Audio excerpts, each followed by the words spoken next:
Wings and Hawks share many similarities. They are both explosive, both physical, both with an intense dislike for one another. An original NHL tradition next.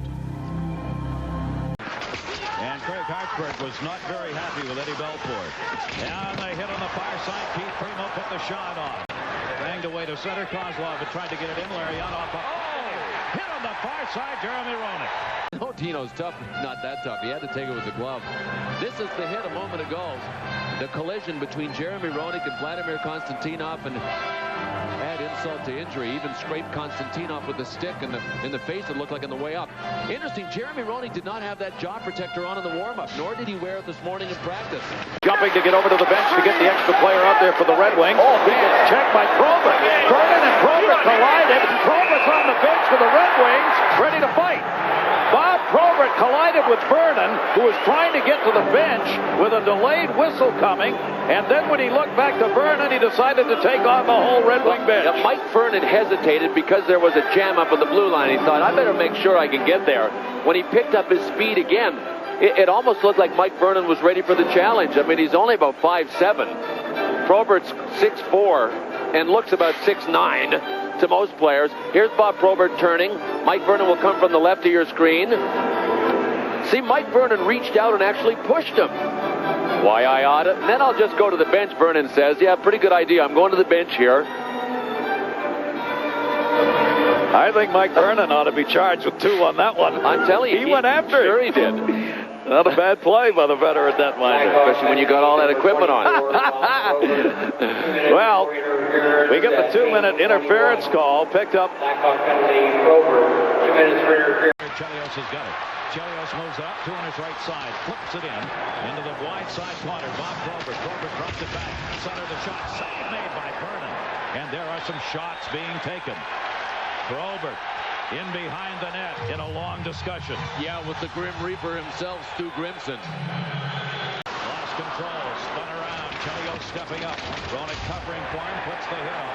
Roenick in the collision with Grimson. Here's Chris Chelios trying to get to the net. There's Nicholas Lidstrom. Look at that. A punch to the face and then the elbow.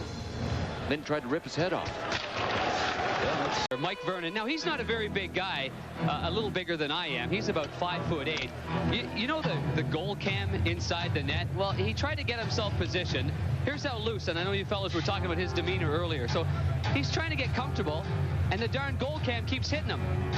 So now he's looking around, and he sees me behind the net, and he's telling me to stop moving the camera, as if I got some control over that sucker. I thought he was going to bang his head on it. He's not that small. Here's how that play started that we showed you before we went to break. Jeremy Roenick came together with Darren McCarty. When they came up, Jeremy Roenick just put the headlock on him, kind of the wrestling hold. Now, Darren McCarty just got back into the lineup yesterday for Detroit after missing 7 games with a serious cut on his left hand that he suffered 2 weeks ago against Washington. And Jeremy Roenick knows that McCarty's still not really supposed to fight yet, but you don't want to take that chance against Darren McCarty. He tries different things. He just had Primo out there on the left side with Larionov and Kozlov. Stop it. Knocked down by Lidstrom. Lidstrom with a 2-man advantage for Detroit here at the point. Shot. Score!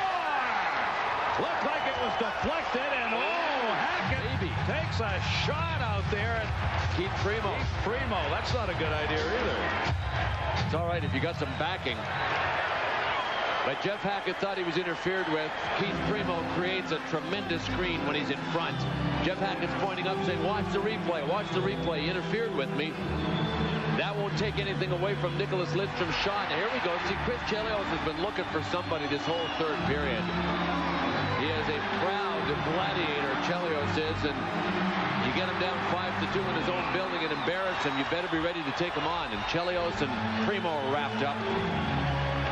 Who's Konstantinov going on? Konstantinov went over there and tugged at Chelios a little bit too. As I was saying, none of this takes away from the shot that Nicholas Lidstrom launched that actually clanked in off the post. Now, it was a 2-man advantage here, so Chicago on the ice a little short-handed for the melee. Yeah, if trouble breaks out and the linesmen aren't able to squash it, I would say you've got a numbers problem.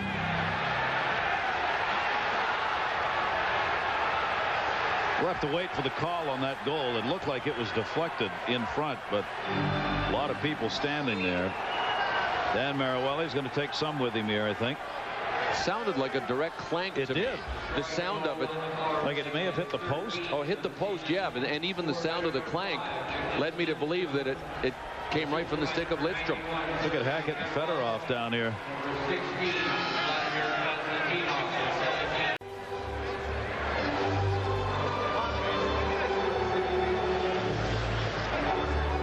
Boy, did he ever chop Keith Primeau first. And Primeau had to have done something to him before the goal because he wasn't even close to him. Chris Chelios with a couple of face wipes for the bare hand. A couple of Y.I.O.T.as in there. How about a little facial there, Keith?